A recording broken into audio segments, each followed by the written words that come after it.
Troopers and grinders, welcome to Golden Pond. Well, I was on my way to the cabin and I got lost. The signs the fights didn't look like they used to. I saw McGregor versus Chandler, and then all of a sudden it was Pereira versus Prohaska too. And then there was Jamal Hill versus Olberg, and then that turned into Smith versus Olberg, and now that's Smith versus the Leeds. Also, Lopez versus Ortega showed up somewhere, and the card got better. I was lost. I don't know what's going on. So, yeah, I'm in a very strange mindset right now. I can't discern reality from fiction. Am I losing my mind, skatesman? The comrade to my right, this time on the Tank Skate Podcast. What the hell's going on, man? I'm freaking out. Game over, man. Well, we lost a lot of fights, but I think somehow the card got better, honestly. Nice. Well, that sounds good to me. I'll take it, even if I am starting to gain dementia from all these cancellations from the UFC shows. Nevertheless, I'm excited. As long as I see two people in the cage throwing their jocks around in shorts, that's fine by me. Very standard behavior. I'm in the John McCain camp, you see. I like those humans fighting back and forth, you see.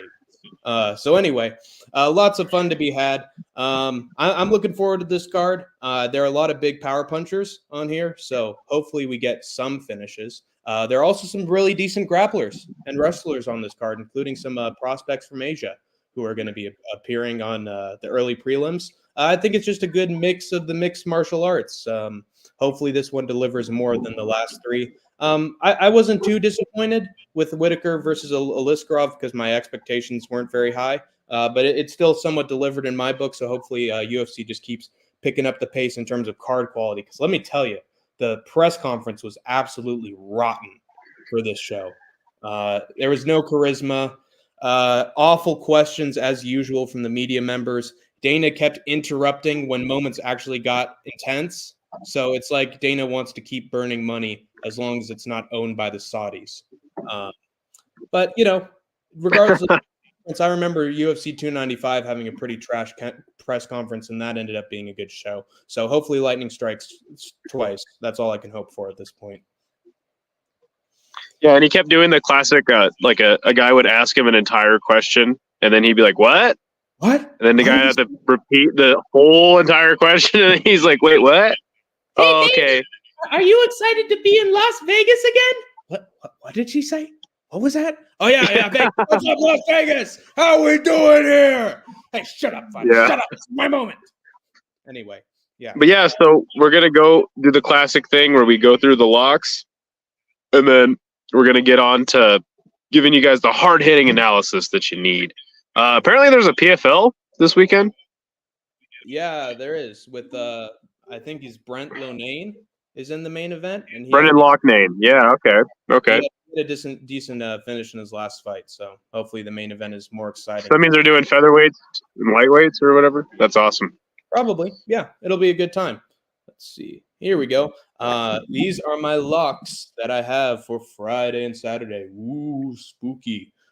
First, we got an ACA card, which is either the most unbelievable card you've ever seen or the worst card you've ever seen. There's nothing in between. Either way, we know that it's Kadyrov's league, and Kadyrov does what Kadyrov wants. Yeah, I'll just continue to trash ACA every time I get a chance. Unless Putin, but they put on good fights though. So yeah, unless Putin decides to tell him to roll over and play dead, then I think Kadyrov will definitely accept that. Anyway, we got Sulim Batalov versus Oleg Olenichev. Olenichev. Yeah, I sound more stuttery than the debate. I'm going with Sulim Batalov. He is getting nothing but first-round KOs. Again, this is standard Hank the Tank affairs where I see a guy who finishes his fights the exact same way every single time. So why not pick him again against an absolute can? Speaking of cans, nice Dr. Pepper you got in your hand. Got the Shasta Cola. Classic. Excellent. That's a classic plug right there. And that transitions me right into this can that Batalov's about to crush like he was in a 1980s. He was the evil jock bully of the film. So yeah, Batilov's going to put him in a body bag by first round knockout. Pretty standard affair. Let me try to present another one of my locks. Give me 1 second. There's no hyperbole, man. I'm sharing my screen here. Rule number 1, I got the best picks in the game. Rule number 2, let me see. Okay, here we go. Then we got Invicta, female. Oh, wow. And we got Japanese legend in Sayori Oshima, who's been on an absolute tear as of late, finishing all her opponents by first or second round submission. She's looking like an absolute monster in there, and she's going up against Andressa Romero, who has a pretty abysmal record and has lost to women by submission. So she should hit this one right out of the park. I'm happy for Sayori because she actually, after her win in Deep Jewels, she basically said, put me on the Invicta card. She called her shot Right. and she out there, and they gave her exactly what she wanted. And I think she's actually going to put on one of the highlight performances of the night, get a very dominant victory and continue her streak, and maybe go back to Ryzen and have some good fights. So There you go. she's one of my favorite female mixed martial artists at the moment. So can't wait to see her fight. Move on. Let's see some more locks I got. Boom, boom, boom. Here we go. PFL 6. You might recognize the young man to the left. He took on, what was his name? Bubba Jenkins. Good old Kai Kamaka III. He put on an excellent performance. He was the underdog going into that fight. A lot of people expected him to get knocked out by Bubba Jenkins, and the opposite happened. I'd say he largely outstruck Bubba for most of the fight and looked super impressive. He's very young. He, just like any PFL fighter, he has a record where you're like, how the hell did he get that many losses? It's PFL. It's a tournament format, and these guys are showing up sort of on short notice with a tournament format where they don't get to rest or heal up for their injuries. So you got a lot of fighters who have like 8 or 9 losses who are on the PFL, but it's because of that tournament format. It's just a killer. But Kai Kamaka was able to get through his fight. He looked fantastic. And they're feeding him yet another Idaho Statesman-sponsored can in Pedro Carvalho. So I expect this to be a pretty standard affair. Dominic Cruz, where he never gets a finish, but he always looks dominant throughout the fight. So I got Kai Kamaka by decision. He looks excellent. I think he's going to look excellent again. I got a few more locks to show you. Let's see. Boom, boom, boom. 1, 2, 3. Here we go. Let's share this one.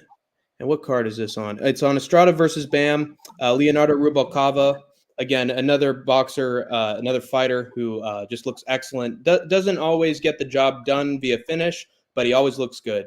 And he's against a guy who's had a lot of losses on his record as a boxer. And in boxing, that's just an absolute killer. He doesn't have a losing record, but it still looks absolutely rotten. And if you even get one loss on your record, people are going to pick against you in your next fight. So it's going to be the same case here. They're feeding Rubalcava a layup, and I think he's absolutely going to deliver. And in terms of the main event between Estrada and Bam, I'm going with Bam. I think he's looked fantastic, and he beat the crap out of Sonny Edwards. Showed off fantastic technique, and Estrada hasn't impressed me that much, even though he's the champion. So I think Bam is the unofficial champion of his division at the moment, and I think he's going to prove it in the main event. So excellent work. Let's see if I have any more locks, and if I don't, we can go right on to the UFC main card. But any thoughts on my lock? Let's talk about. No. I mean, Bam's most likely going to get it done, and I think we should go through one championships card, just quickly browse it, and do the same with the PFL. Yeah, I'll get right to that. Give me 1 second to pull some shit up. Boom, boom, boom. All right, so I believe John DeBella and Superlek are fighting tomorrow morning. Yes, they are. It's actually going to be quite exciting, and unfortunately, Ishak cannot afford the pay-per-view at this moment, so he is scrambling for links at the moment. Hopefully, What a casual. Yeah. Friday fight, Rajan Chai versus DeBella. I got it up. Let me share my screen. Boom, boom, boom. How are things going in Montana, by the way, Idaho Skatesman? I am very close. I'm very close to Montana. I'm in Pocatello, Idaho. Nice. So pretty damn close, but It's going to be a long 2 weeks, man. I'm driving all the way to Milwaukee, Wisconsin. So Yeah, and I drove all the way up here to Medford, Oregon. So we're both on road trips, and yeah. Hence why the setting's a little different, and I can't share a screen. But all right, let's check this out. You've never seen this room before. Yeah, I don't know any of these people. Let's go up a little bit, and I don't know if this is going to be all the fights necessarily. Serena Lek, Pompech. You know, I've seen these guys fight before, but I can't tell if it's different guys because a lot of guys have the same damn name fighting on these Friday fight cards. A man named Shadow. Sing Wan Min. I think that's the same gym that somebody fucking fights for. He's someone important. That's all I know. Let's keep going up. A man named Shadow. All right. Well, who the fuck is Super Leg even fighting? Is that Kulabdam? K Sor Somai is his name. It might be Kulabdam. That's such a terrible Tapology does terrible job at fucking. I mean, anyway. Yeah. I don't know. Super Leg getting a warm up fight. Oh, it's Kong Thorani. I've seen this dude fight before on One Friday Fights. How's he look? Yeah, Super Leg's gonna crush the can, and he's getting a nice tune up before he comes to Denver, which I'm excited to see him in September. Yeah. That works. Prajanchai versus John DeBella. Prajanchai, he rightfully earned this fight, fighting his ass off. Yeah. And I think he's the interim champ, and they're going to unify because I think John DeBella was supposed to. I think this fight was actually supposed to go down a little while ago. He got stripped, and I thought he got. Yeah, I think this is something with the hydration. This is the one that John DeBella had to pull out of. So that'll be a banger main event. You have any thoughts on it? I'm just excited to watch John DeBella because a lot of people that I know really like him, like the way he fights. I've gotten interviews with him on occasion, and he seems like a very likable bloke. And he's repping both Canada and Italy. So gotta love this guy. He's got great technique. He's a scrapper, and he puts on exciting fights either way. And it's just fun watching his success. It's a shame what happened to him with the hydration test, but hopefully he bounces back because I'm a fan of his. Do we know if Super Leg's fighting in Muay Thai or kickboxing? Because it's a blue color, so I believe that means it's no, it's Muay Thai. It's Muay Thai. Okay, sick. There you go. That's awesome. Super Leg has great step-in elbows. He cuts the shit out of people with. I can't wait to see that. Let's move on. Let's just run through the PFL, see if there's anything noteworthy. Then we'll get right into the UFC. All right. Let me move things a little bit here. Get my shit in order.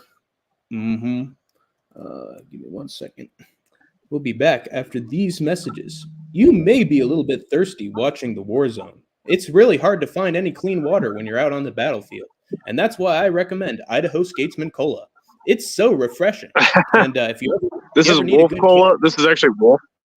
This is actually Wolf Cola from fucking It's Always Sunny. Oh yeah, Always Sunny. Yeah, well, you got to pay for it. It's sponsored by Danny DeVito. How could you not support a product that's under the control of that little egg roll? And if you want to be pure, try Wolf Cola. You'll be the purest a man can. And everybody knows that today's politics is all about PFL has actually not been bad lately, surprisingly. Yeah, it's had some solid shows. I can't even hate. Screen at the moment. Give me 1 second. I'm about to boot it up. Oops. There we go. Come on, you son of a bitch. And then share screen. Can you tell that we're amateurs? I don't think it got through yet. I can. What the? No, that's no worries. I appreciate you running the stream while I'm on mobile. Yeah, it's tough. I think there was a fight with Tyler Diamond to open the card. I don't know who the fuck that is. I've heard the name though. I've seen him fight for sure. Yeah. Okay. Here now. I got the screen pulled up. Here we go. There we go. So first we got Tyler Diamond versus Brett Johns. I like the way Tyler fights. He puts on exciting fights, back and forth stuff. He's a brawler. Is that the brother of Miles Johns? He's white, so I don't know what to tell you there. He seems like he's from Wales. Well, we all know that white people are related. Oh yeah, definitely not. Don Madge versus Neiman Gracie. Don Madge is probably going to steamroll Neiman Gracie, honestly. Yeah, he's been looking great as of late. You got to kiss the ring of the Don. Taikamaka did. He was up and down in Bellator, but he did all right, and he's got to win. And Pedro Carvalho, like, dude, honestly, like, they had that. Was it a featherweight Grand Prix? Patricio or Pedro was talking shit to Patricio, and he called him out for the first round of it. And Pedro really hasn't been the same since that knockout, man. He got knocked out bad by Pitbull, and yeah, man, I don't even know why the PFL keeps him around. Probably just to be the loser in these fights, honestly. Goiti Yamamushi versus Koreshkov. I guess. I mean, I'm always gonna root for Andrei Koreshkov. He had a fight with a man named Chance Renkauter where he fucking broke like 3 of his ribs with the first strike he threw. That was fucking amazing. He has a very clear grappling weakness that maybe Goiti, I believe, is a submission expert, can expose. So yeah, classic striker versus grappler match. Timur Khizriev is undefeated. He's going to fight Enrique Barzola. It looks like a bad fight on paper, and Timur should win, but you know what, man? Enrique... On paper, that's a good indicator. And we'll talk more about on paper in the Anthony Smith fight coming up, but, you know, Enrique is a scrapper, dude. Never count him out fully, especially if the fight goes to decision. But Timur seems like... Timur seems like he's the guy. Murad Ramzanov versus Shamil Musayev. You got the Russian special in the main event. Pick your poison. I don't know either of those fighters, so I mean, that's not the main event. My bad. It's not the main event. Thank the Lord. We actually have good fighters above them. I can't believe Lorenz Larkin is fighting. That's sick. Fighting a man named Alan Dominguez. I don't know who that is, but always rooting for Lorenz. Gabriel Braga versus Bubba Jenkins. That's a good fight. Gabriel Braga really surprised me in his last fight. He's been going through a lot of hard shit. So, poor guy. That's an interesting fight, if you ask me. If Gabriel Braga gets through Bubba Jenkins, he'll definitely be one to watch. Hope so. Do you have any thoughts on any of these fights? I like watching Bubba Jenkins fight. I'm looking forward to some of the fights happening up top on the card, but I definitely think that Bubba Jenkins is sort of fading a little bit in terms of what he can throw compared to his prime. He's always tough. He's sort of like a Yoel Romero type, where he's out. I remember who Murad is now. He's the guy who need Roberto Soldic in the balls in his one debut, and he's actually looked really good as of late. So yeah, pick Murad. I don't really know the other guy, but got it. Yeah, okay. Magomed Umatala versus Brendan Ward. Man, dude. Brendan Ward is dangerous in the first round, but as the fight goes, I would pick Brendan Ward by KO, Magomed by decision. I see. Do you know who Logan Storley is fighting? I have no idea who that is. Luca Pokle. Pokle. He's done well in the PFL, I believe. Wow. I mean, he's 10-1, so. Yeah. Interesting. That's a fighter. I think it's going to be probably a layup for Storley. He's got a decent record, but I don't know. I feel like unless you're a Dagestani with incredible striking, you're not going to take out Storley. To be fair to Logan, man, he desperately needs a win. That's true. So hopefully he gets it. Let me move on to the main event. I think this is the last chance for Storley. If he doesn't beat this guy, I don't think he's going to look very good in the PFL's eyes. But he does have name.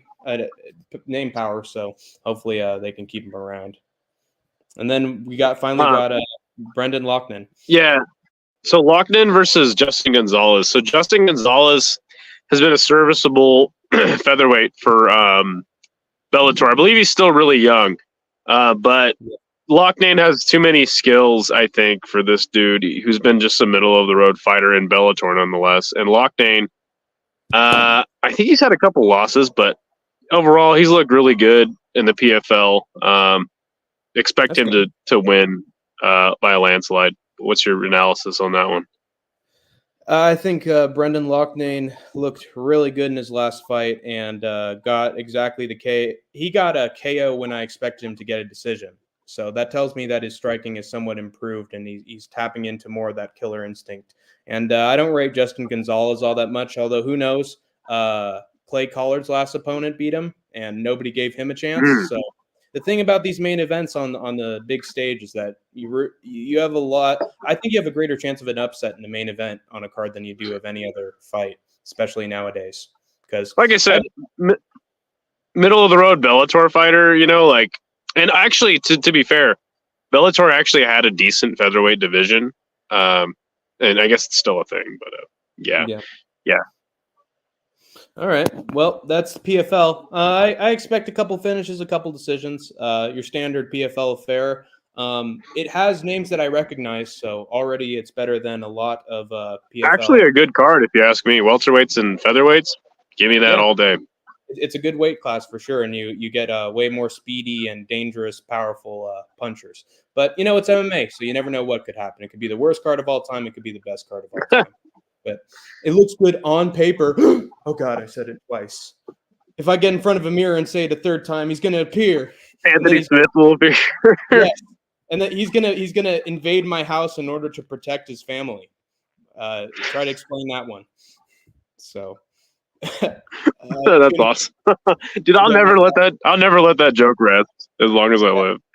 Damn right. Anthony Smith, don't attack his family. Yeah, or he'll attack yours. Now we move on to UFC. All right, let's get into this shit, man. First, we got Ricky Simón versus Vinicius Oliveira. Already a very interesting and exciting clash of styles. Who you got in this one, Skatesman? Oh man, I actually picked Ricky Simón to beat Song Yadong, which was a terrible, terrible decision. Now he's fighting Vinicius Oliveira, who has a win over Sopai, and before that he got into the UFC by knocking out a guy on the Contender Series. But he had a little run in UAE Warriors. He went up and down in there, and that's a tough regional show, if you ask me. It's actually a decent show. So, Loke Dog, I guess is his nickname. Looking good coming in, and he's 28. Ricky Simón's 31. Not old at bantamweight, but it's where you start getting, the tail end of your bantamweight career. I got Ricky Simón by decision, as you do, but I'm going to be sweating that one out because I think Ricky Simón has been getting a little bit chinny as of late. He didn't get knocked out by Mario Batista, but I personally think that Batista is a beast. That dude is a monster at bantamweight. So I don't really count those two losses as Song Yadong and Mario Batista as devastating losses. I think he had some. He didn't really have any moments in the Song Yadong fight, or in the Mario Batista one either. But I could see a world where Vinicius kind of implements the same kind of game plan. And really, the biggest factor to this fight is if Ricky Simón cannot wrestle, he's probably going to lose the fight. That's kind of what we've been seeing as of late. So. Interested to see this one, though. I think it's a good curtain jerker. Yeah, I've got Ricky Simón by decision as well. If you've seen Vinicius Oliveira's UFC main roster debut, you know that his kryptonite so far in his early MMA career seems to be the ground game. That's Ricky Simón's bread and butter. It's what's won him a lot of his closer fights and helped him cinch up a lot of notable submissions in the UFC so far. Now, some might point out that he wasn't able to hold down Mario Batista in his last fight, but that's because Mario Batista's on EPO and could get up from practically anything you throw at him on the ground. with the right amount of that stuff. Those arms don't go from flabby noodles to boulders in the span of a few fights on their own. And then he lost to Song Yadong, who was solid all around and not a bad loss to have. So I wouldn't say his ground game has been exposed as of late. I still think it's very good, and it will definitely be more impressive a ground game than that of Bernardo Sapage, who already took down Oliveira several times in their fight and held him down for a cumulative amount of time equivalent to that of an entire round.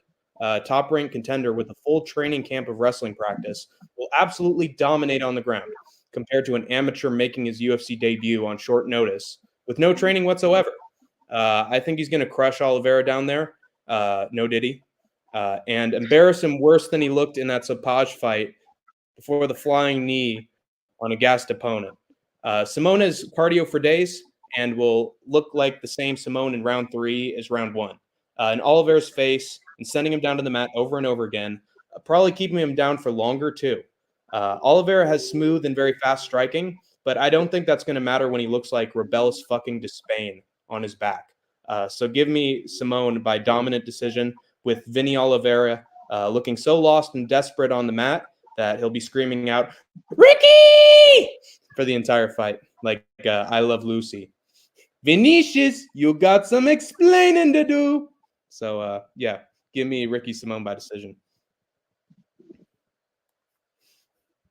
Let me move on to our next fight. Boom, boom, boom. Go back for a second. Do you want me to keep it on this single fight play-by-play, or do you want me to go through just like the list? Yeah, let's just go through the list. All right.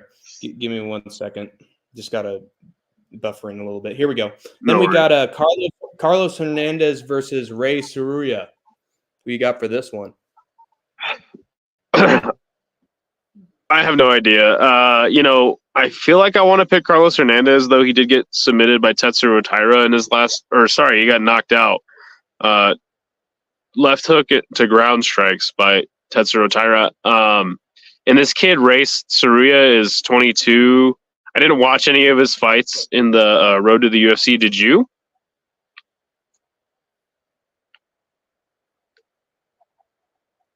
I watched his last fight. He was a pretty aggressive grappler and once in a while dropped his opponent. So he has some potential when it comes to the striking and in the grappling is what I mostly got from him. And I feel like dominated his ground. Tapology has Carlos as a plus 310 underdog. I don't know. I feel like giving him the pick, so I'm gonna pick him by decision.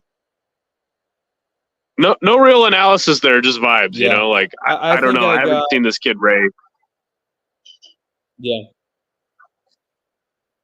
Yeah, you got good vibes there. I mean, in general, you're a pretty vibey kind of guy. I got Ray Saruya by round 1 submission. A few people are picking Carlos Hernandez to win this because he's dealt with a few decent grapplers in the past and beaten them. The problem for me is that Tetsuro Taira, who, if we're being honest, looked pretty shabby on the feet with Alex Perez, put him out with a single well-timed right hand. It's getting to the point where you don't even need to take him down and get a submission to win anymore. All you need to do is, like many great wrestler-striker combinations, present the threat of the takedown and then use it to knock him out. And that's what Hernandez has been tricked by as of late. Looking at Ray Saruya's attributes, he's got decent timing with his striking and gets his opponents down by hook or by crook, which is almost tailor-made for an opponent like Carlos Hernandez. Ray could legit rock Hernandez on the feet if he threatens a couple takedowns or gets one and then feints into a strike that sits him down. But I think for this fight, he's going to use one technique or another to get Hernandez biting on an attack, and then he'll get him down. And I see him actually locking in a rear naked choke off his back for a quick round 1 submission win. That loss to Taira is just going to haunt Carlos, and he's going to be seeing ghosts when Ray puts him to sleep. Trust. Going to leave him frozen like Elsa. Blotched. So, got the Izzy Adesanya breakdown. I really believe in Volk. I love everything Volk presents. So the next one is Andrei Arlovsky versus Martin Buday. Oh, man. Andrei Arlovsky on a 3-fight losing streak. Martin Buday lost his last fight to Shamil Gaziev. I mean, Before that, he beat Josh Parisian, Jake Collier, Lucas Brzeski, and Chris Barnett. Dude, Jesus Christ. oh, like those are like all the worst heavyweights. Yeah. And I don't Beating think all the fat heavyweights. He's like a heart attack. I think Chris Barnett is still on the roster, but the last three I listed, I don't think are on the roster anymore. You know, I feel like I wanted to pick Arlovsky by decision, but I just feel like, I mean, and to be fair to Arlovsky, like he's the IQ test, right? He's the litmus test at heavyweight. If you can't beat him, which the last two wins that he got are Jake Collier and Jared Vandera by split decision. If you can't beat Arlovsky, you get cut, and we've seen that. So I don't know, man. I feel like I'm gonna pick Martin Boudet, the Slovak, but I'm not confident in that. I feel like it could go either way. Yeah. I think I've got Martin Boudet by decision as well. Andrei Arlovsky's 45 years old, and he keeps getting older by the day. I think there's still potential danger for an upset from the Pitbull, but at this point, I think he's in his Michelle Waterson phase, and I'll get to her later, where no matter what he does in that cage, he's going to lose his fights some way, somehow, either by being brutally knocked out or by losing a very close decision that the judges just give to the younger guy by default. I think he's washed, and it's not going to get any better for Arlovsky moving forward. And what's left of, I'll be honest, he's got a Hall of Fame career, but unfortunately, he's just on the decline for these last couple fights. Martin Boudet is a fighter to be worried about when him. His physique's rotten, and he's gone to split decisions with people he shouldn't. However, Boudet always wins those close decisions because of his pressure game, using every pound of his extra weight to push his opponent against the cage and either batter them in the clinch or get them down to the ground and sub them. Against a fighter whose body and movement is clearly in decline, finding the clinch and backing him up against the cage shouldn't be a problem for Boudet. And if he gets Andre down even once, I think it's pretty much over at heavyweight. He may be a fat fuck, but he's not your Boudet, friend. Believe me, Boudet, he's getting this one done with relative ease by lay and pray decision. Still, the UFC will keep Andrei Arlovsky around for some reason, because why wouldn't you want to pay an old, boring guy 6 figures to have garbage fights over and over again? Seems like a pretty good business model to me. That is the UFC in a nutshell, my friend. Yep, and they're just going to keep going. The machine keeps on running. So let me scroll up a bit here. Next one is Michelle Waterson Gomez versus Jillian Robertson at 115. I don't know how you confidently pick Michelle Waterson at this point in her career. You know, an undersized 115er should be fighting at atom weight. Jillian Robertson, on the other hand, has looked really impressive at times and then looked not very impressive at other times. Her last loss was a Tabitha Ricci, but then she had a win against Polyana Viana via TKO. I'm taking Jillian Robertson to get it done. I have her by decision. I'm not sure if she subs Michelle, but I could see it happening. Yeah, I'm really confident in this one, too. I don't really see a world where Jillian Robertson loses. Yeah, I agree. I've actually got her by round 2 sub. I think this is another case where I just have no faith in one of these women to ever get a win again. That woman's the karate hot, Michelle Waterson. Gomez, apparently. Gomez. She can, it's like, who was that other fighter who we had to add the last name to her? Da Silva. The Da Silva. Oh, yeah. Ariana Silva. Lipsky Da Silva, yeah. I think she can. I think she can clearly. She clearly beat Polyana Viana, and she can clearly beat Polyana Viana, the karate hottie, and somehow still lose by decision.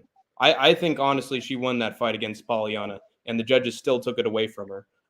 It is clear at this point that UFC has no intentions of furthering this 38-year-old woman's career and has put her up against a really good female grappler and submission artist when her last 2 losses by finish have been to women who got her down and subbed her. She got absolutely brutalized by Michelle. She got brutalized by, oh God, what was Marina? it? Marina Rodriguez. Marina Rodriguez.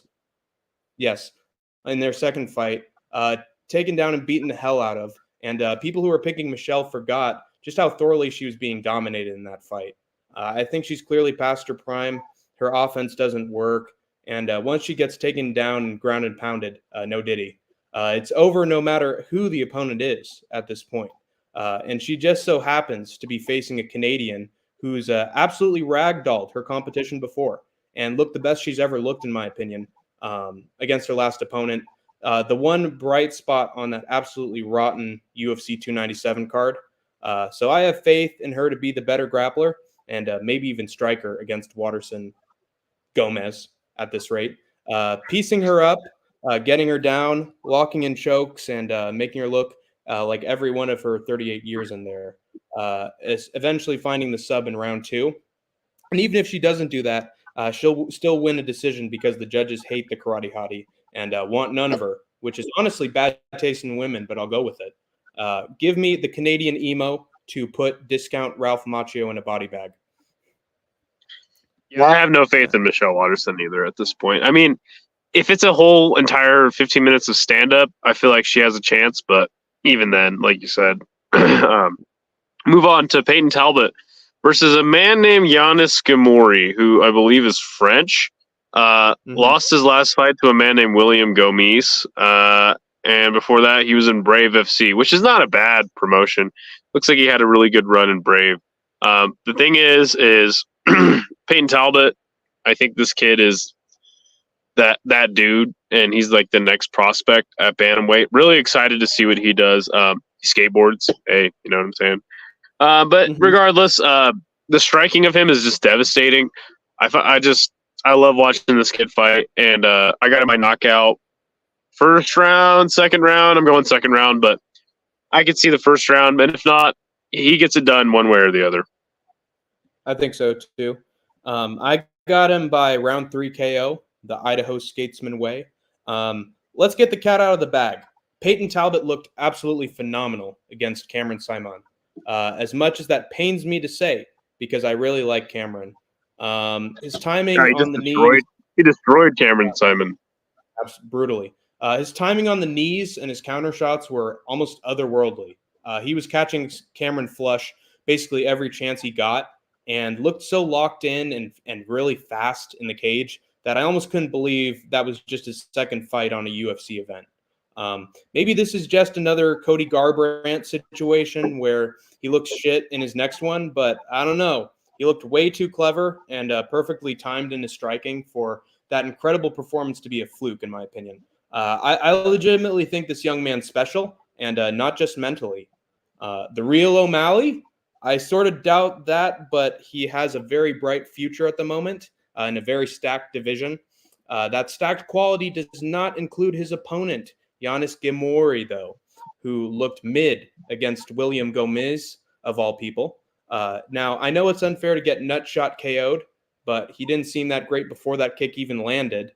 He was clearly getting outstruck by Gomez, who isn't that great himself. So I just see him as another guy that Talbot's going to run through with his quick and precise punches and knees, or even his submission ability, as we saw in his Nick Aguirre fight. His only prayer is on the feet, given that's how he's finished his fights before he ended up in the UFC. But come on, who's going to be the better striker between these two? I think you know the answer. Though he's probably a future Izzy in the making, I have to go with the talent of Peyton Talbot here. He's going to make Giannis Payton, and maybe he'll do the Talbot afterwards. You know, when he did that, you know, that little robot he does every once in a while.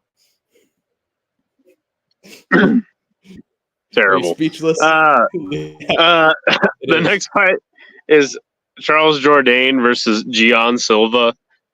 I like Charles Jourdain a lot, man. He has been up and down, losing to Shane Burgos a year ago, Nathaniel Wood by split, beating Cron Gracie, Ricardo Ramos, and then losing to Sean Woodson in Canada by split decision, which I think should have been a majority, or a unanimous for Sean Woodson. I don't think that could make a case for Charles to win that. By the way, what's up, AJ? Good to see you, my man.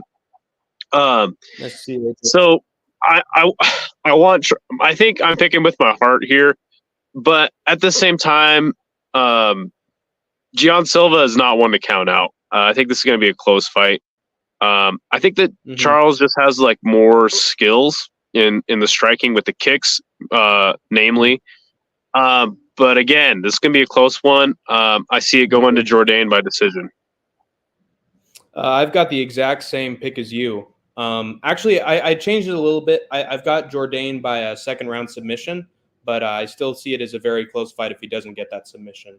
I like Gian Silva. He's fun to watch at featherweight, whether he's coming to the cage like 8 Mile Eminem, putting on a brawl, or barking afterwards. No Izzy. But I've got to say, he looked sort of slow. 2 no Diddies and 1 no Izzy. Yes, sir.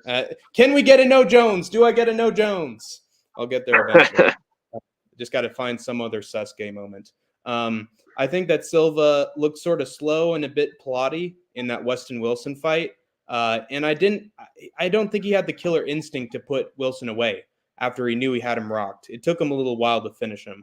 I don't think that somewhat reserved approach fares well against Charles Jourdain, who is a 90 mile an hour, all action, no filler kind of guy, and has a lot of adaptability on the feet or even on his back. Not yet. If Silva stumbles for a second in their fight, Jourdain is putting him in a submission attempt, or if he stands around Jourdain, I think he's going to hit him with very quick and pretty unorthodox combinations, as is Jourdain's specialty, which were very deadly on the independent scene and won't hurt any less in the UFC, unless the gloves come into play, of course. Speaking of which, a lot of people who are picking Gian Silva think that he'll need to do it by knockout. And the thing is that featherweight below already has pretty shabby punching power, and with the added padding to the blows, I doubt we'll see many knockouts in those weight classes. This fight likely being a good example of that. I don't think Silva finds a finish on Jourdain, and he capitalizes on that fact by finding the submission against Silva by the second round, as a lot of these submission expert versus striker fights in the UFC have gone as of late.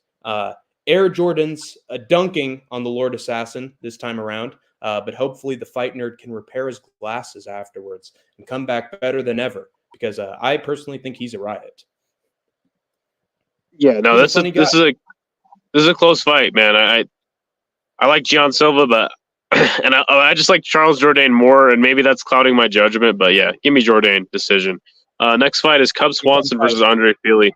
To me, Andre wins this fight easy, but the only thing that kind of scares me is that vicious knockout he suffered 4 months ago at the hands of Dan Ige. I mean, that was bad. That was bad knockout. Cub Swanson. I could watch Dan Ige putting out unranked fighters for ages. Oh, That's yeah, my favorite for sure. Dan Ige. The gatekeeper Dan Ige. The reason why I'm so heavily favoring Andre Fili despite that knockout is Cub Swanson's 40 at featherweight, dude. I don't know why he's still around. I mean, to be fair to him, he got a win against Hakeem Dawodu. That was pretty impressive to me.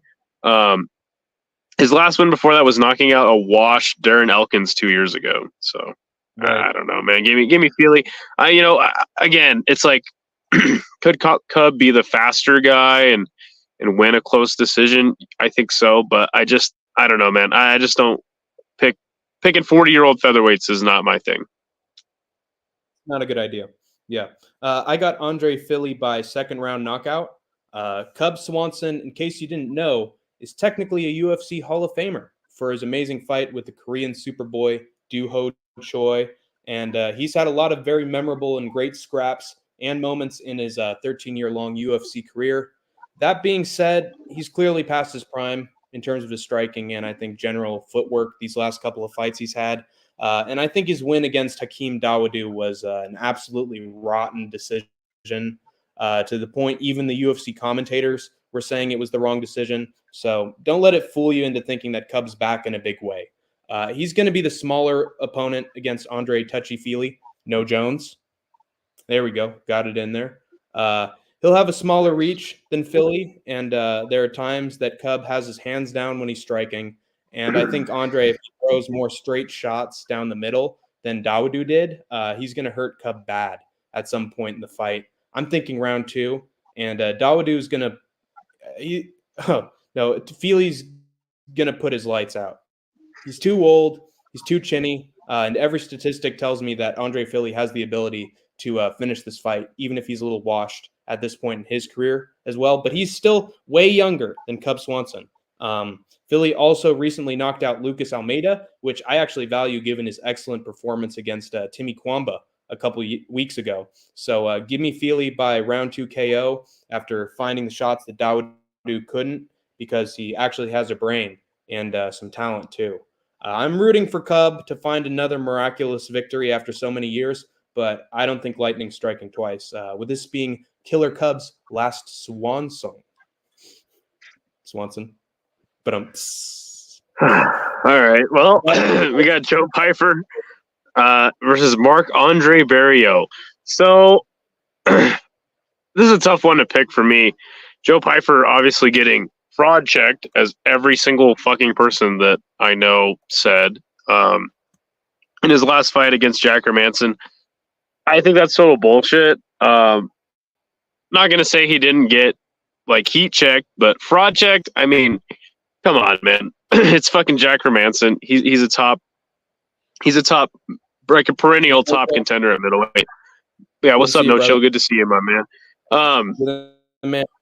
I think this petty sponsor. I'm gonna be doing a video with No Chill in the incoming future. Sick. We're going to be ranking every single UFC event that has taken place in the year of our Lord 2024.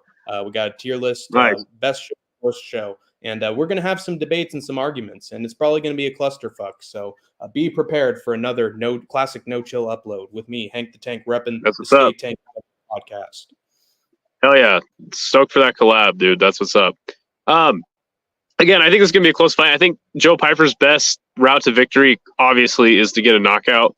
I think I'm going back and forth. I feel like he could get it done, but I don't know if Marc-Andre is a guy to just get like folded. In 2 years, in the last 2 years, he hasn't been knocked out. He has been triangled by Anthony Hernandez. No shame in that. And then his last loss was a split decision to Chris Curtis. Yep. I feel like he can get it done, Joe Pyfer, that is, but I wouldn't be surprised if Marc-Andre gets the decision. I think this will be a close decision if Pyfer doesn't get the knockout. So give me round 1 knockout, Joe Pyfer. Yeah, I've got the exact same prediction as you. I got Pyfer by first round KO. Marc-Andre Barriault got exposed by Chris Curtis on a bad day. On a bad day for Chris Curtis. He actually looked way better against Brendan Allen. He looked way better against Allen, and in the Barriault fight, he just aimlessly went blow for blow with Barriault like an NPC, playing into Barriault's repetitive game plan, and still won against him. If you don't know Barriault's game plan, it's just constantly trading in the pocket and the clinch like Dustin Poirier, and praying that his punches win out over the other guy's punches.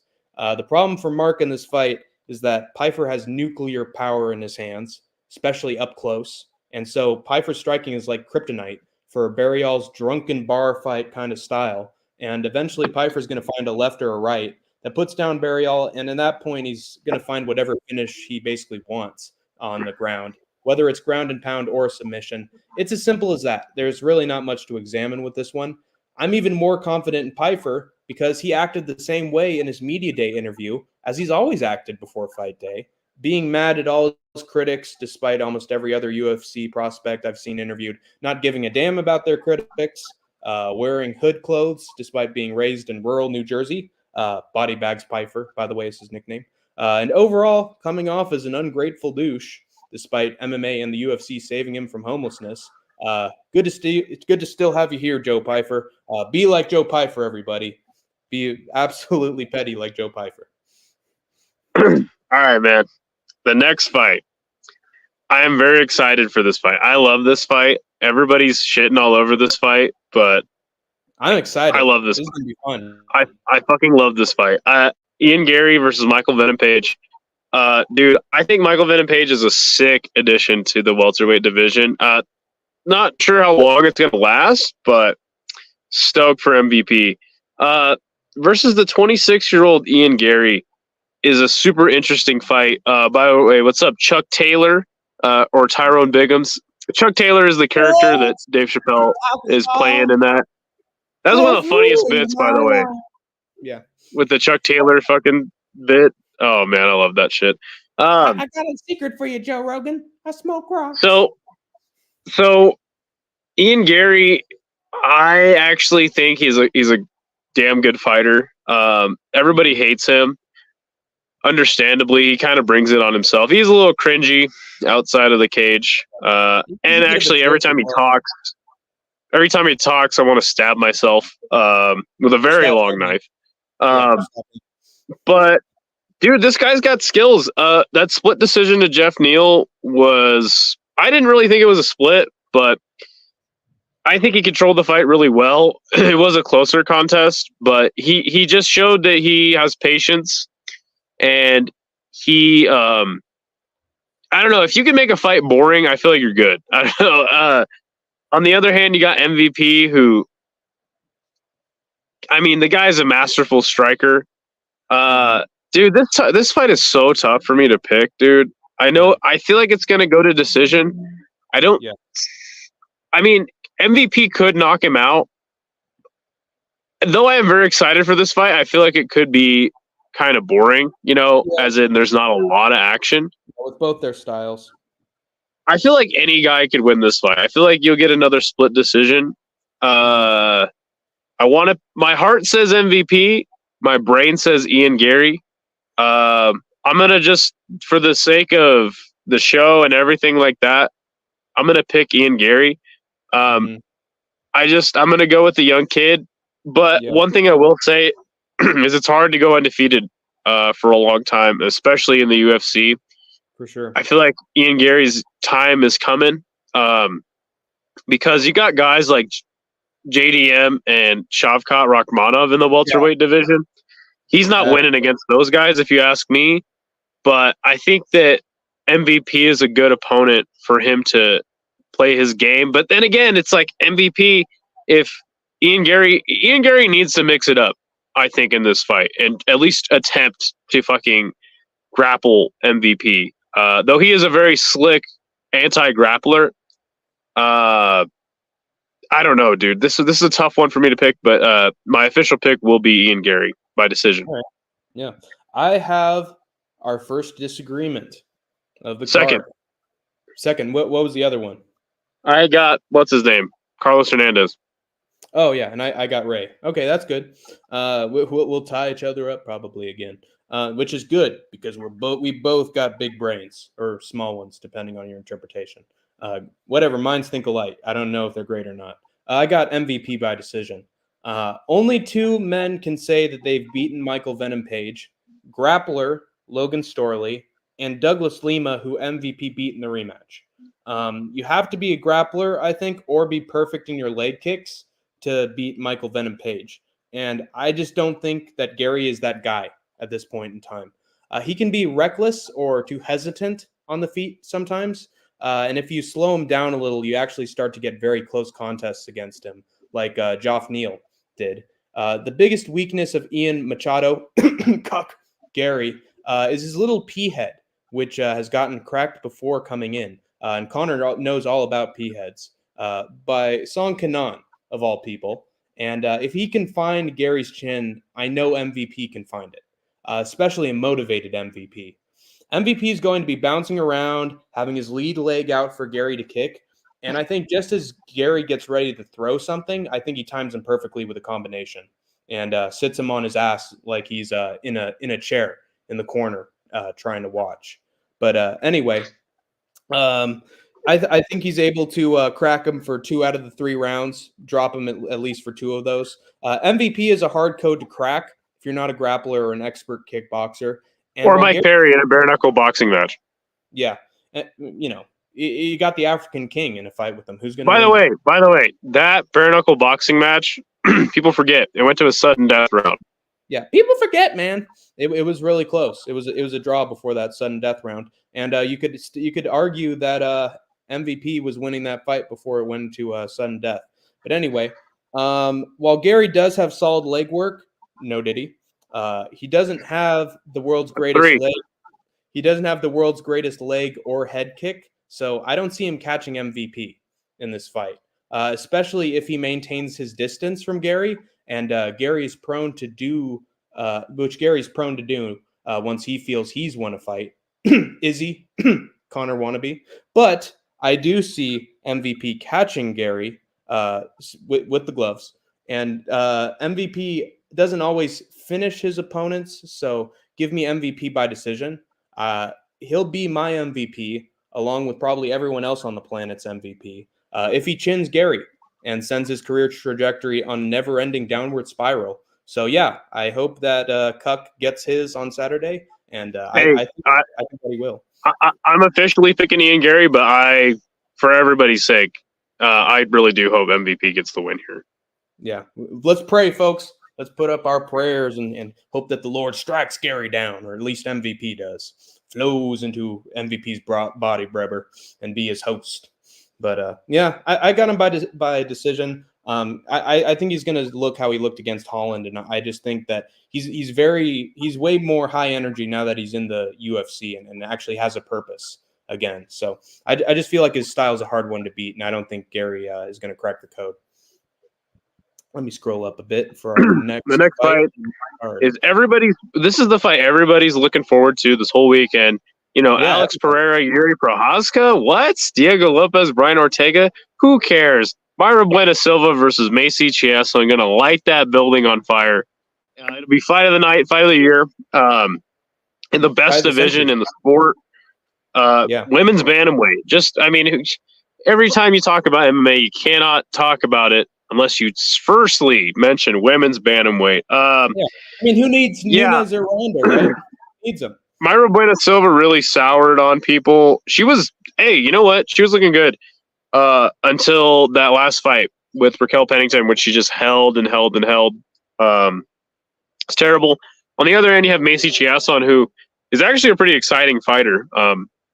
And one I hope gets the win, which again might be clouding my judgment, but I think it could be a close fight. I think Myra Buena Silva is the one that if you're going to pick a submission win, you go with Myra Buena Silva, offer back some sort of triangle or some shit like that. But give me Macy Chiasa by decision. I think she's a better striker. If she chooses, I have seen her have some pretty low IQ moments where she decides to grapple a little too much, just try to be too much of an MMA fighter. She needs to be a kickboxer in this fight. Take the MVP approach and just kickbox the shit out of Myra Buena Silva, who is an okay striker, but yeah, give me Macy Chiasa by decision. The pick I hope happens, and again, I don't know, man. It could be a close fight. Yeah. You could see a split, but we'll see what happens. I agree. I've also got Macy Chiasa by decision. Myra Bueno Silva was out grappled by Raquel fucking Pennington for 5 whole rounds and slipped out of every submission. Myra locked in on her, even the airtight ones. She was also getting out-controlled against the cage by Holly female Marab Home until that ninja choke, which, by the way, doesn't count since she had EPO in her system at the time. All her other wins have been against pretty much cans and other female bantamweights that have been cut since. So for all 3 of those reasons, especially the Pennington fight, I have almost no faith in her getting a finish here against a fellow wrestler who's taller than her, has a better reach than her, and pretty much dominated every women's bantamweight in front of her on the ground in Macy Chiasa. She was even on the way to beating recent title challenger and tough as nails bantamweight Irene Aldana in their fight before she got that miraculous body kick to Chiasa that absolutely crumpled her. I don't think Macy's no joke, in my opinion, despite the haircut that's straight out of 2011. And I think with her tall frame, she's going to out-muscle Bueno Silva more than Holm and Pennington combined, to the point I'm not afraid of her being caught in a submission, because if Myra latches something up from on bottom, Chesun's just going to stand up, lift Silva, and send her right back down to the canvas and knock the medication right out of her. Score a dominant decision win. So no bueno for Silva. And once again, USA, USA, USA in a terrible division. So I think that Diego Lopez and Macy Chiasson could start like some sort of emo band. What's your thoughts on that? I think it would be a success. Actually, I saw in the media scrum for Diego Lopez, we're starting to get English-speaking Diego starting to answer the questions in English. So next thing you know, we can start writing the lyrics, and then you got a #1 band in America. I'm telling you, man. We're bringing I like emo it. back. It's going to be the new Smiths. I'm guaranteeing it. Yeah, and then they'll have it'll be like a Linkin Park type band, and they'll have Bryce Mitchell, Thug Nasty rapping on some of the some of the songs. And maybe even have Tyrone Woodley as a feature. So the next fight is Anthony Smith versus Roman Dolidze, which was supposed to be, what was the original fight? Was Anthony Smith versus Carlos Olberg, and that was supposed to be Olberg versus Hill. That's right. So Olberg steps in on short notice, and then it turns into Roman Dolidze stepping on super short notice. Up a weight class, Roman Dolidze actually made his debut at 205. He had 2 wins in a row, technically undefeated at light heavyweight. Anthony Smith, on the other end, is a guy who I actually was really high on until I saw him get his teeth knocked out by Glover Teixeira, hand him to Jason Herzog. And then he had that weird instance where a man broke into his house. He was able to subdue him, but I think that kind of fucked him up mentally. Then he gets a first round knockout over Jimmy Crute, has a weird decision with Span, and then they run it back, and he loses the decision, I believe. He won against Span in the rematch by split. Okay. He loses to him, wins. He gets knocked out by Magomed Ankalaev almost 2 years ago, loses a decision to Johnny Walker, of all people. And then he gets knocked out. Triggered his PTSD flashbacks from Yes. That was the one where he said, "You're attacking my family." He then gets viciously knocked out by Khalil Roundtree just 6 months ago. Has that fight with Vitor Petrino in which he won by first round standing guillotine. Roman Dolidze, on the other hand, another guy who I was super high on, but then he has 2 losses in a row to Marvin Vettori and Nasruddin Imavov, which I don't think there's a lot of shame in losing to those guys, and I thought he looked really good before those 2 losses. I mean, he only had 1 loss in his whole career before then. Yeah. The thing about this fight is Anthony Smith, though I love to hate on him and clown him every single chance I get, in the first round, he is a dangerous fighter, and he looks amazing in the first round always. So I think that Anthony Smith's best chance to win this fight is to catch Roman in the first round. Though he does have a 20-pound weight advantage, technically. I don't think that Anthony Smith is like the biggest light heavyweight. Roman Dolidze isn't the biggest middleweight, to be fair, either. But this is a short notice occasion. I could see a world where Anthony Smith wins the first 2 and loses the third. But as much as I despise Anthony Smith, I'm giving him credit here. But I'm going to pick Roman Dolidze by decision. But again, it's a short notice fight. Anything can happen. Not confident in that. Yeah. I think on paper, Anthony Smith wins this. This is going to be fun. I don't think I would be picking Smith at all, if not for the fact that Roman Dolidze is moving up an entire weight class to face a light heavyweight in Smith on short notice as well. Dolidze already looked weak and frail against Nasruddin Imavov at his own natural weight class. Even with Imavov having a bad day and a pretty mediocre performance in that fight, in my opinion, he nearly got finished on multiple occasions in that fight. And a guy with more size and more power than Imavov in Smith is going to beat him up at the same rate, if not worse. When Smith is against a mediocre striker, he usually outstrikes them, and in turn, the leads seems to lose against mediocre strikers, like Marvin Vettori and Imavov after that embarrassing Curtis fight. I don't think Delize presents any threat on the feet, and as long as Smith can use his decent takedown defense and grappling to avoid the wrestling of Delize, this should be a pretty simple affair, with Smith winning 2 out of 3 rounds and Delize looking clueless on the feet compared to a guy who actually knows how to strike. Smith shows the heart of a cowardly lion, but a lion nonetheless. And I feel like he's going to be looking at Roman Delize like a thief invading his house, smashing through the window with the brick, and he's going to go full on family protector mode, like it's what's that horror movie? A Quiet Place, like it's A Quiet Place, and he's dealing with those monsters outside, and he's going to take out all the home invaders and protect his family at all costs. Gosh, I really hope Anthony Smith doesn't win. Skylar. I really hope he doesn't win, but yeah, he might. I don't know. Like I said, I'm not confident in my pick, but I just got to fade Anthony Smith every chance I get, to be honest with you. Next fight is a fucking awesome fight. Yes, sir. Ortega versus Lopez. Man, what do you even say? I mean, Lopez kind of bursting on the scene, looking great, looking amazing, actually, and losing that decision to Movzar, right? Mm-hmm. Or did he get the win in that one? No, yeah, he lost that one. That was a great fight. Very close fight. But, you know, Brian Ortega is a guy who loses fights until he wins. He just, pulls it off. It's so crazy. Takes a lot of damage, doesn't get knocked out. I don't see Diego Lopez finishing Brian Ortega. But I want to pick Ortega. I've been going back and forth on this.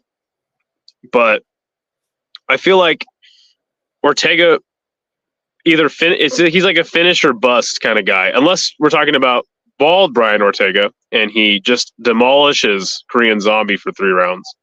Mm-hmm. I think the safest pick here is Lopez by decision. I could totally see Brian Ortega getting the finish, though. And if he doesn't get the finish, he's going to get hit too much and probably just lose a majority of the fight. The problem is that Lopez is a fucking aggressive striker. He puts on a crazy pace, and I think Ortega can match that. And I don't know, dude. This is a tough fight to pick, and it did come together on short notice, which I did hear that Brian Ortega is looking pretty bad as of his media appearance. So we'll see if he even makes weight. He was trying to bulk up to go to 55, and he did say win, lose, or draw, he is going to go up to 55, which is not something you really want to hear from a fighter going into a fight. Yeah, but yeah, I don't know, dude. I feel like Ortega can get this done, but I'm going to fade him. Give me Lopez by decision. Yeah, I've actually got Lopez by 2nd round knockout, and I'm gonna tell you why. I think that Ortega has just been beaten up by every opponent he's went against in his last 5 fights, and that includes the Korean Zombie, and that includes Frankie Edgar. Nah, he wasn't beaten up by the Korean Zombie. Come on, dude. He outclassed him for 3 rounds. Yeah, watch that fight back, man. Yeah, well, he's still gone into scraps. That I'll rephrase it. He's gotten into scraps with almost all the fighters he's gone against, and I'm fading him because of that second Yair Rodriguez fight where he was just getting pieced up and dropped basically. But by Yair Rodriguez, every chance Rodriguez got, he looked super smooth. But everybody's saying, and then Brian Ortega turned the tables and he started to completely outclass Yair Rodriguez, and Rodriguez just didn't have an answer for him. They were in Mexico in high elevation. And there, little known fact, there were absolutely no knockouts on that show. Before the glove era, there were no knockouts on that show. And I think one of the biggest reasons why is because the elevation was just tiring out all the fighters. And it was just hard for any of them to have the power. Which makes it even more stupid that they have this deal with Salt Lake City, and that's going to be the next big event. I fucking hate when the UFC goes to Salt Lake City. And you know why they're going to Salt Lake City so much? Something involving money. Well, Salt Lake City is paying them a site fee, but my theory is it's because one decided to go to Denver, and they're just spiting Denver. Yeah, and they're just taking money away from Colorado. Taking fans away. Yes, that's Well, why. And either way, don't go to Denver. Don't go to Salt Lake City. You know, they'll probably never do it again. They did one show in Boise, but come back to Boise sometime, UFC. Come on. We got better elevation. Hey, we got the pasta, we got the pizza, we got the Nobody culture. talks like that in Boise, by the way. Boise. Hey, I'm walking here. And by the way, a little known fact is it's Boise, not Boise. Just for everybody out there.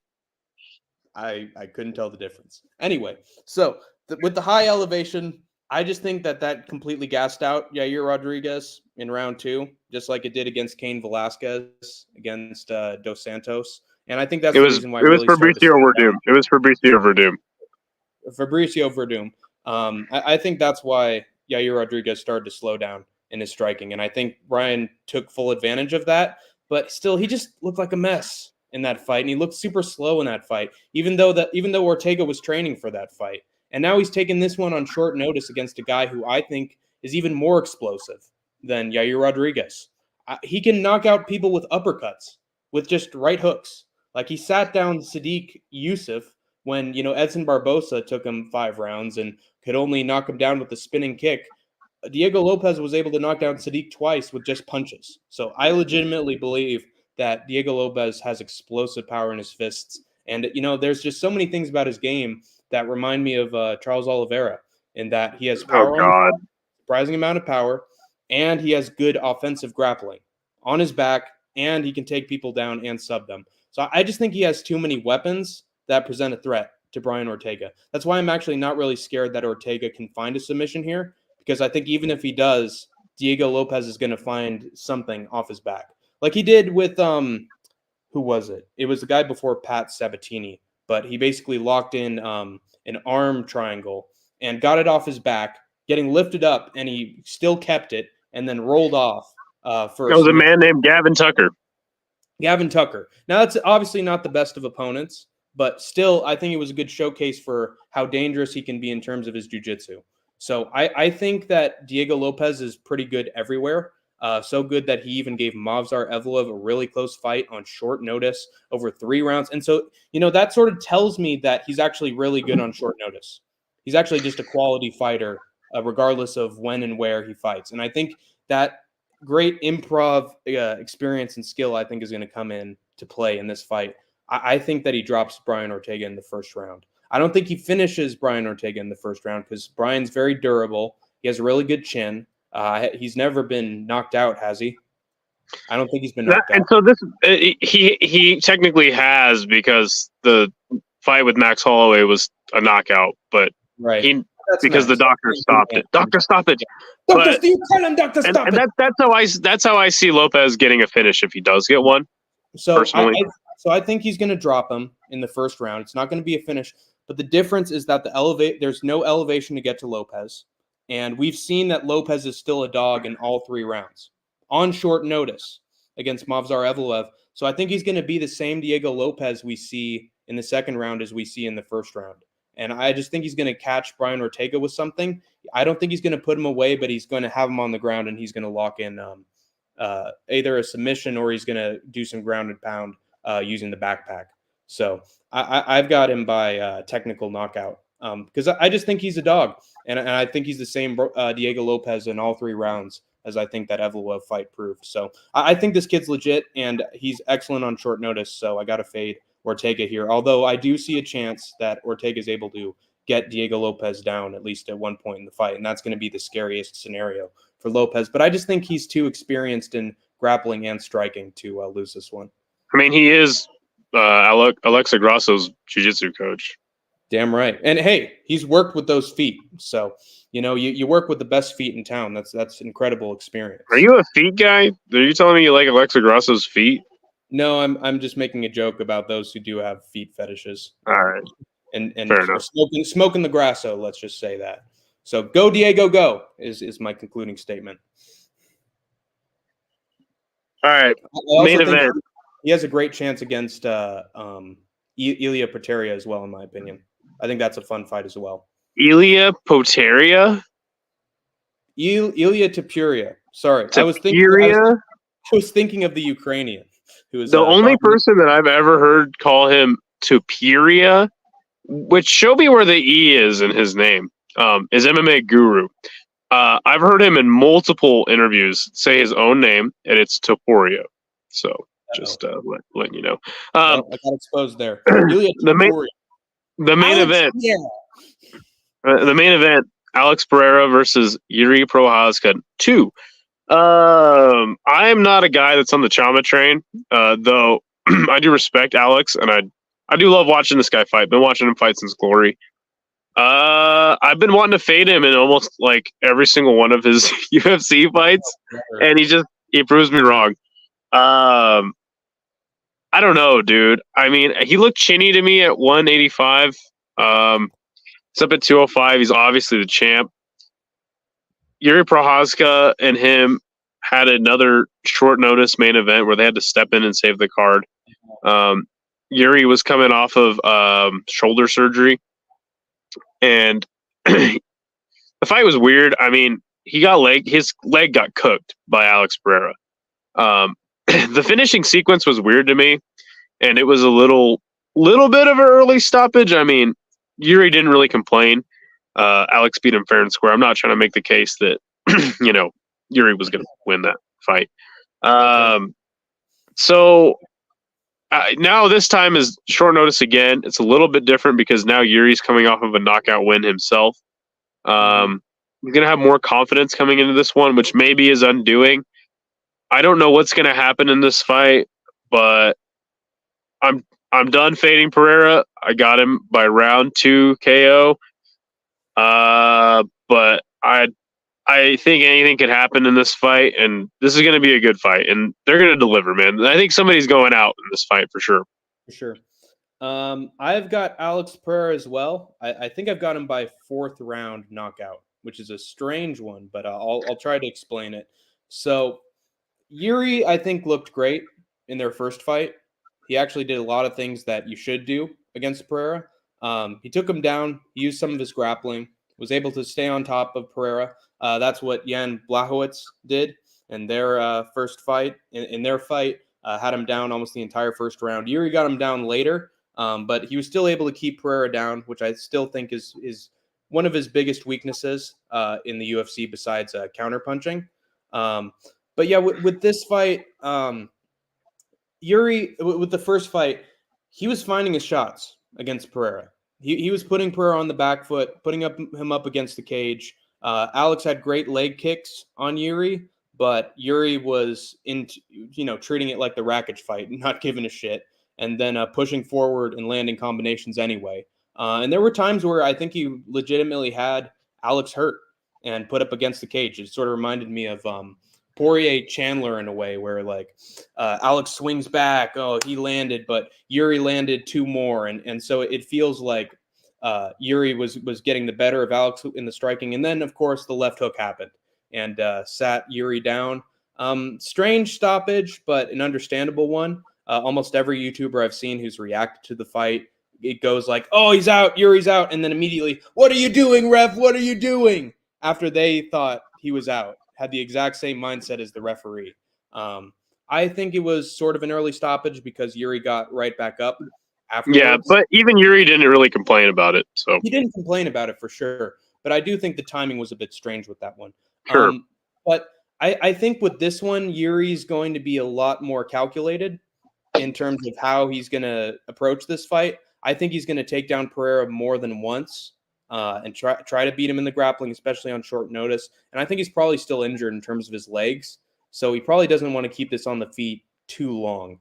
I think he's going to be more technical, a little more cautious, but at the same time, Alex is going to connect eventually. And he's got a left hand from God. As soon as it touches you, and he knocked out Hill with the rabbit punch, okay? If you actually go back that fight and slow it down, he didn't hit him with a big hook. He didn't hit it with like a straight punch. He hit a little rabbit punch on him, and even that put him out. I don't know if it's true or not, but it looked like he beat Francis Ngannou's power on the punching machine. He hit it, and it went past the total that Ngannou got. So he's got an incredible left hook, and as much as it's sort of like the Izzy fight, where as much as you grapple him and as much as you try to be the more technical fighter and play to his weaknesses, eventually, if you don't knock him out with a counter punch or you don't completely out grapple him, he's going to stay on the feet and eventually he's going to connect with the left hook. And I feel like that's Yuri's weakness. I feel like eventually Yuri's going to sort of stop playing it safe and do the Yuri bum rush that he does every once in a while. It's just going to be the same old story. I mean, literally, Alex hit him with like nothing. He hit him with like a tiny little punch. So lame. There was little distance between how far his arm went and when it connected. And it was actually those Travis Brown-esque elbows is what really put him out. Yeah, that's what really put him out. So he stumbled him for a second. I feel like he's going to just stumble him again. I don't feel like it's going to be it's not going to be a technical knockout where it's just battering him. I think it's going to be another point where Pereira just catches him and finds the finish on the ground. Like it's going to play out a little bit like the Hill fight, except I see Yuri putting up more of a fight than the first one, but still losing. So I just think that Alex has too much power. Those leg kicks are incredible. It's hard for anyone to counter his leg kicks because he just throws them right from the hips. It's very hard to see them coming or check them. So I don't know. I just feel like those leg kicks are always going to be a secret weapon for Pereira, no matter who you are. And eventually the left hook comes in if you get too careless. Yeah, and I'm rooting for Yuri, man. I want him to win this. I'm kind of sick of Alex Pereira, to tell you the truth. A trilogy would be super fun as well. And not only that, he's actually lost his last two rematches. One was to Artem Vahikov for the Glory Light Heavyweight Championship, and one was to Izzy. So yeah. So and also he is using shamanistic magic to win his fights. He is using black magic in this fight, and Rigo can attest that is an unfair advantage right besides a performance-enhancing drugs. Black magic is a satanic activity, and since Pereira's in that cult and those favelas and whatnot, it's totally cheating, and they're coming through to the border, and they're giving him all that power, that black satanic magic. I know that Alex Jones lost his podcast, but he had a point about that satanic magic and those drugs, man. He's a wizard out there. So, yeah, if the conspiracies are true, there's no way that Yuri survives this one. How can you defeat a magic man? Well, I'm hoping I can watch this card. I'll probably be able to catch the tail end of it, but Me too. I'll certainly be able to catch up on the fights, give you guys a recap probably Sunday. Sunday. All right. And I got a long trip ahead of me, man. I'm going to be clocking in like 5,000 miles on this road trip. So, be hitting a lot of skate parks and shit. So send me some footage. Hell yeah.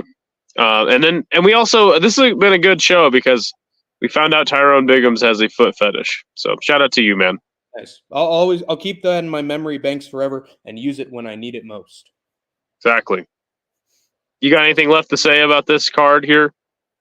I'm looking forward to it. I think we see more than 2 finishes. Please God, let me have more than 2 finishes on a UFC card. And I also wanted to mention beyond just 303,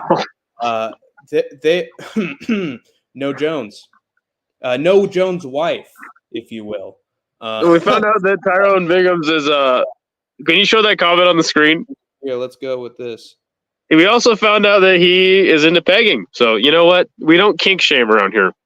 More than the grapefruit technique, the Vince McMahon technique. We don't kink shame. Good for you, man, being open. I'm sure you and Ian Gary would get along great. Yeah, I'm sure that they would have a good relationship, financially speaking, fiscally. And I think he would sit in the corner and watch that crackhead do his thing, that was the first time I sucked a dick for crack. Kids. 5 o'clock free crack giveaway. Yeah. He's out of the joint. He's Tyrone. So, but yeah, I'm with you. I'm hoping we get some finishes for sure. Yeah, he's got a sexual fetishes, Tyrone. The lore on Chappelle's show keeps growing. So I'm trying to give you guys. Jesus Christ Almighty! It never. He's trying to suck some Shara eye. Yeah. All right. Well, this is getting out of hand, man. Let's end this now. Yeah, I agree. I agree. We give you guys 2 podcasts a week. Hit the subscribe button, like the video, leave a comment, and remember, MMA is supposed to be fun. Dana White is promoting a Riyadh Noche, Mexico show. Let that sink in. You have escaped the war zone for now until Dana gets his Saudi money and bombs the shit out of you.